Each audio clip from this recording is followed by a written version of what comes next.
Hello mga boss, welcome to 5th generation hobby shop and welcome to another vlog, another quick review and demonstration of Umarex Glock 17 airgun pistol. By the way, shoutout po kay Sir Bienvenido. Sir, welcome to 5th generation hobby shop. So this is the Glock 17 Gen 4 by Umarex. As you can see, this is the box of the unit. Yan, airgun caliber 4.5mm CO2 powered 2.0 joules steel ball. So bali yung bala niya ay bolitas. So ito yung kanyang bala, 4.5mm steel ball. Yan. And then ito naman po yung CO2 cartridge. This is 12G CO2 cartridge. Good for 60 shots more or less. This is disposable. So kapag naubos, panibagong CO2. Mura lang naman yung isang tangke nito. Yan. And it also comes with Allen wrench. Yan. Ito yung owner's manual or instruction manual. Yan. Glock 17. Officially licensed product of Glock. This is Gen 4. Gen 4. And also yung Umarex safety instruction and maintenance manual. Ayan, so it also comes with 2 back straps and of course the unit. It also comes with silicone oil. Ayan, ito yung unit.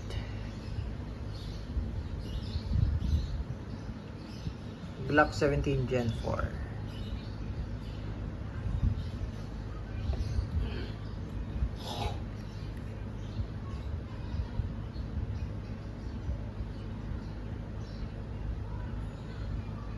Ayan, it has accessory rail for flashlight, trigger safety, standard sight, fixed front sight and fixed rear sight and front sight with serrations on rear.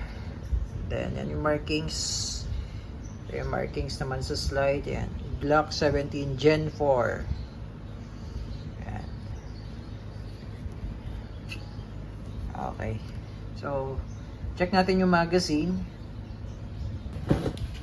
Okay, so this is the magazine. This is the mag release. Ayan. So, ito yung magazine. Para siyang magazine ng airsoft din, no? Same lang sila. So wala siyang slot. Hindi mo makikita yung CO2. So bali dito yung loading or slot ng CO2 dito sa ilalim ng base pad. So susundutin mo lang to para bumaba yung lock.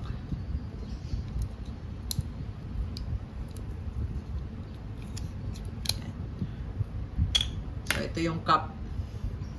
Gagamit tayo ng Allen wrench.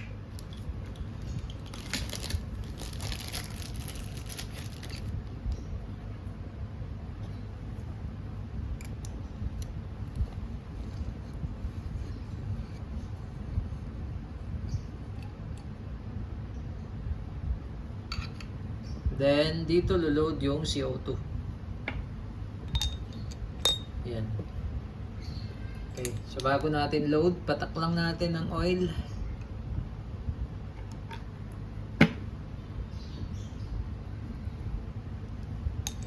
CO2. Then, yung cap. So, hindi muna natin siya gagamitan ng Allen kasi kailangan nating ilapat yung thread. Baka kasi ma-lost thread pag pinilit natin sa Allen kaagad. Ayan. Sipitan ko na para mabutas na po yung CO2. Ayan. So kailangan medyo mabilis lang pihit. Then tamang higpit lang para hindi bumuka yung valve. Kasi may valve yan dito. Minsan nag-i-stuck pagka sobrang higpit ng pagka pihit. Minsan hindi mailalabas mo kagad yung CO2 kasi nag-stuck siya sa sobrang higpit. And then ito, base pad. So hindi siya kita kapag may CO2. Kasi may mga magazine na may slot siya dito, like sa 1911. May slot siya dito, so kita mo kagad yung CO2 pag nilabas mo sa unit. Yan.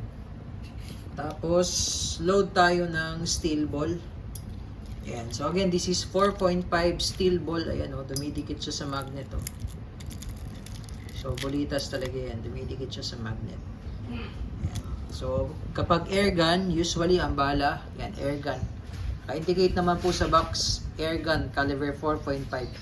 Kapag air gun, usually ang bala, bulitas, or yung lead pellets, yung tingga. Ayan. Pakita ko lang sa inyo yung lead pellets para may idea sa mga newbie especially. Okay, so ito yung lead pellets, ito yung tingga. Caliber 177. Pero hindi ito yung bala niya. Ang bala nitong ating unit na dinedemo ngayon is the caliber 4.5mm steel ball. Ayan.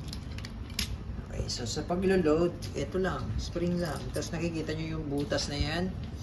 Diyan pinapasok yung bala.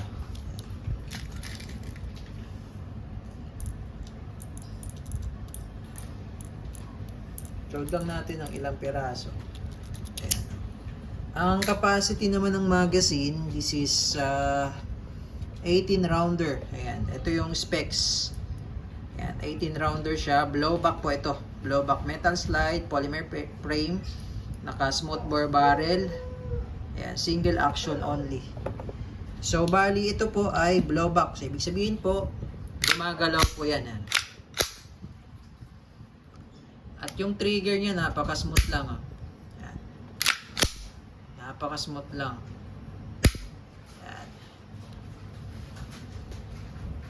Tapos, meron pala siyang safety dito sa ilalim. Ito, oh. Yan. So, kailangan ikasam mo muna bago mo siya ma-pihet. Ayan, safety.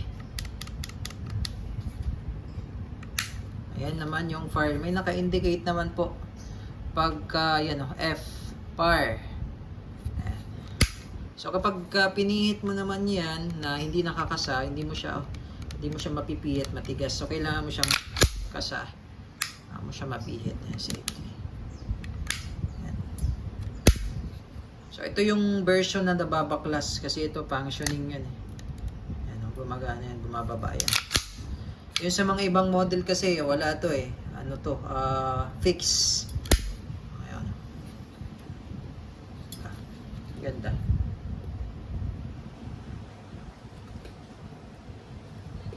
Glock 17 Gen 4. Okay. So, testing tayo.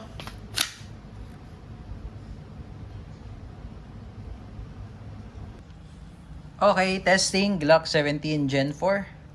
Pwede ka ditong mag-double tap kasi yung trigger niya napaka-smooth lang. Okay, testing. Testingin natin sa bote.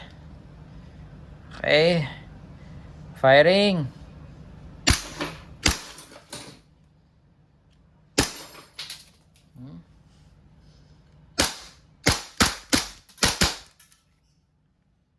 Gamitin.